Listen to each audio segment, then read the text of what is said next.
Good morning दोस्तों, स्वागत है आपका विनीजा में। हर सुबह 8 बजे एक अद्भुत कहानी के साथ और हर रविवार सुबह 9 बजे अविस्मरणीय कहानी के साथ। दोस्तों, एज पर योर फीडबैक हम धीरे धीरे अपने अंदर में सुधार लाने की कोशिश कर रहे हैं और चैनल को भी बेहतर बनाने की ओर अग्रसर हैं। और आज मैं बहुत एक्साइटेड हूँ। एक्साइटेड इसलिए हूँ क्योंकि आज जो कहानी आप सुनने वाले हैं उसको सुनने के बाद आपको खुद लगेगा मेरी जिंदगी की तकलीफें तो कुछ भी नहीं है और मेरे साथ इतनी बुरी परिस्थिति कभी नहीं हुई है। और जब आप आज की कहानी के पात्र के साहस, लगन, इच्छा शक्ति और संकल्प की शक्ति को सुनेंगे तो आप भी एक्साइटेड हो जाएंगे और अपने सारे गमों को भूल जाएंगे।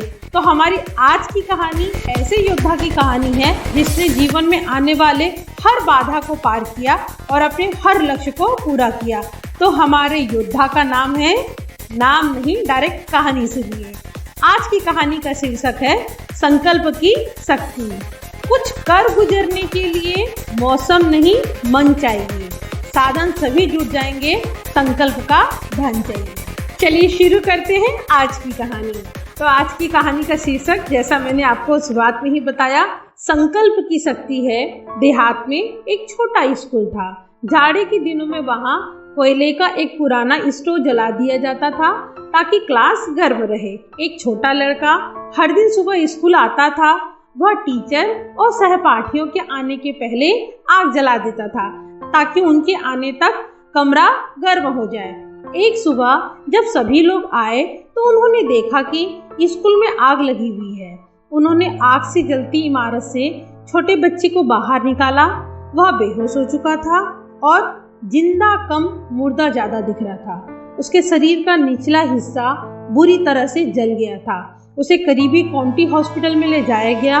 पलंग पर लेटे लेटे अर्ध मूर्छित लड़के ने अपनी माँ और डॉक्टर की बातें सुनी। डॉक्टर उसकी माँ को बता रहे थे कि उनका बेटा निश्चित रूप से मर जाएगा, जो दरअसल उसके लिए अच्छा रहेगा क्योंकि आग ने उसके शरीर के निचले हिस्से को बुरी तरह से जला डाला है। लेकिन वह बहादुर लड़का मरना नहीं चाहता था।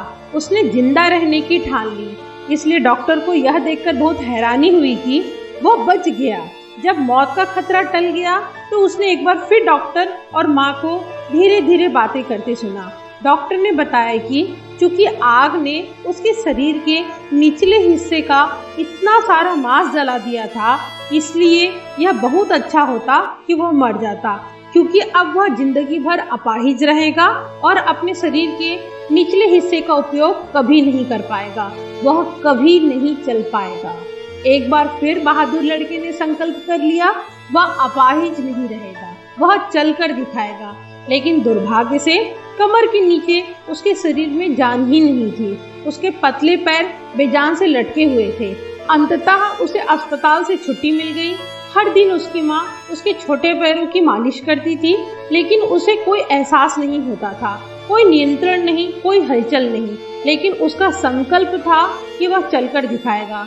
जब वह बिस्तर पर नहीं रहता था तो वह व्हीलचेयर पर रहता था। एक धूप भरे दिन उसकी माँ ने उसे व्हीलचेयर पर बिठाकर अहाते में छोड़ दिया ताकि वह ताजी हवा में सांस ले सके। उस दिन वहाँ बैठे रहने के बजाय उसने कुर्सी से खुद को नीचे गिरा लिया। वह घास पर जैसे तैसे रेंगता हुआ गया और अपने पैरों को घसीटता रहा।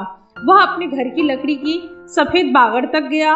बड़ी मुश्किल से उसने खुद को बागड़ तक ऊपर उठाया।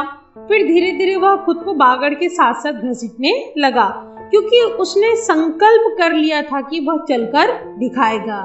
वह यह काम हर दिन करने लगा जब तक कि उसने अहाते के चारों तरफ बागड़ के पास एक चिकना रास्ता तैयार नहीं कर लिया। उसकी सबसे बड़ी इच्छा यही थी, उसके पैरों में एक बार फिर से जान आ जाए। आखिर नियमित मालिश, लगन और दृढ़ संकल्प की बदौलत उसमें खड़े रहने की शक्ति आ गई। फिर वह रुक रुक कर चलने लगा, फिर अपने आप चलने लगा और फिर दौड़ने लगा। वह पैदल चलकर स्कूल जाने लगा, फिर दौड़कर स्कूल जाने लगा, क्योंकि उसे दौड़ने में मजा आता था। बाद में वह कॉलेज की एथलेटिक्स टीम में शामिल हो गया। जिस लड़के के जिंदा रहने की कतई उम्मीद नहीं थी, जिसके बारे में यह कहा गया था कि वह निश्चित रूप से कभी नहीं चल पाएगा, जिसके कभी दौड़ने की तो कतई उम्मीद नहीं थी, बाद में डॉक्टर ग्लेन कनिंघम नाम के इसी संकल्पवान लड़के ने मैडिसन स्क्वायर गार्डन में 1 मील की दौड़ का विश्व रिकॉर्ड बनाया। जी हाँ दोस्तों, आज के हमारे योद्धा, हमारे नायक हैं डॉक्टर ग्लेन कनिंघम। सामान्य व्यक्ति और योद्धा में मूलभूत अंतर यही होता है कि योद्धा हर चीज को चुनौती की तरह लेता है, जबकि सामान्य व्यक्ति हर चीज को वरदान या श्राप मानता है। दोस्तों, स्वामी विवेकानंद जी ने कहा है, उठो और संकल्प लेकर कार्य में जुट जाओ। यह जीवन भला है कितने दिन का, जब तुम इन संसार में आए हो तो कुछ चिन्ह छोड़ जाओ, अन्यथा तुम में और वृक्षादि में अंतर क्या रह जाएगा। वो भी पैदा होते हैं, परिणाम को प्राप्त होते हैं और मर जाते हैं। तो सवाल यह है, हम ऐसा क्या कर रहे हैं कि वर्षों बाद भी हमको याद किया जाएगा। दोस्तों, हमारी जिंदगी में छोटी मोटी दिक्कतें आती हैं और हम हार मान जाते हैं, जबकि सच्चाई यह है, जब हम किसी कार्य को पूरा करने का दृढ़ संकल्प बना लेते हैं तो हमारे शरीर में एक तरह की सकारात्मक ऊर्जा का संचार होता है जो कार्य को बनाने में मदद करता है। तो देरी सिर्फ दृढ़ संकल्प लेने की है। उम्मीद करती हूँ आज की सच्ची कहानी आपको पसंद आई होगी और आप भी अपने सपनों के लिए दृढ़ संकल्प लेंगे और इच्छा शक्ति की ताकत से अपने सभी अरमानों को पूरा करेंगे। तो स्टोरी को लाइक ज़रूर करें और हमारी स्टोरीज को उनको ज़रूर शेयर करें जो सकारात्मक रहना पसंद करते हैं। साथ ही चैनल को सब्सक्राइब करें और बेल आइकन को ज़रूर दबाएं। हमारी पहली कहानी जो बच्चों पर आधारित थी, हम फूलों को नहीं बच्चों को पाल रहे हैं, वो सुनना ना भूलें। साथ ही रविवार की पहली कहानी प्रेम की सच्ची कहानी, दोनों ही कहानी आपके आत्मा को सुकून के सागर में गोता जरूर लगवाएगी। साथ ही इस रविवार सुनिए लियो टॉलस्टॉय की अद्भुत कहानी। लियो टॉलस्टॉय दुनिया के सर्वाधिक सम्मानित लेखकों में से एक हैं, तो उन्हें सुनना ना भूलें। हमारी कहानियों को सुनने व लाइक करने के लिए धन्यवाद।